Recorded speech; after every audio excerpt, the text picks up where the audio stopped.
So I think a lot of city leaders are concerned about those spillover effects, and they're trying to calibrate what's the right level of subsidies to give. But it's hard. City budgets are stretched thin. Right. They've got so many other things to pay for. Is this really the best use of taxpayer dollars?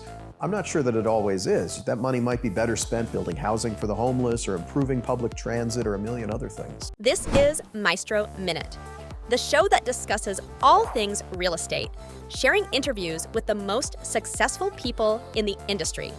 Hear from their perspective and what they are doing to achieve success. Get exclusive tips on how you can also succeed in real estate. Maestro Minute is brought to you by Maestro Development. Here's your host, Nareg Muradian.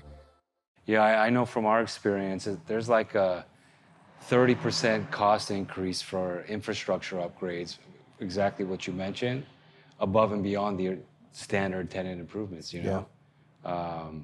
Do you think that either federal, local, or state will get involved and try to subsidize some of that to help? Some of them have already. Right? Some cities have already adopted programs like that.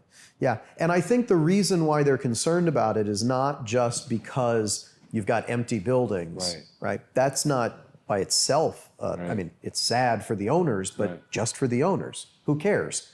The reason you care about that is because those buildings create an ecosystem, a local economy that other economies then depend on. Right. When people don't come into the office and that building sits there vacant, where goes the lunch crowd for all the restaurants that are around there? Now, if you fill that with apartments, suddenly you've got people who are living there all day long, especially if they're working at home, and they can frequent those restaurants. So I think a lot of city leaders are concerned about those spillover effects, and they're trying to calibrate what's the right level of subsidies to give. But it's hard. City budgets are stretched thin. Right. They've got so many other things to pay for. Is this really the best use of taxpayer dollars? I'm not sure that it always is. That money might be better spent building housing for the homeless or improving public transit or a million other things. Do you think that the state or the feds will get involved in that process? I think some of the states already have. The feds, it's harder to do.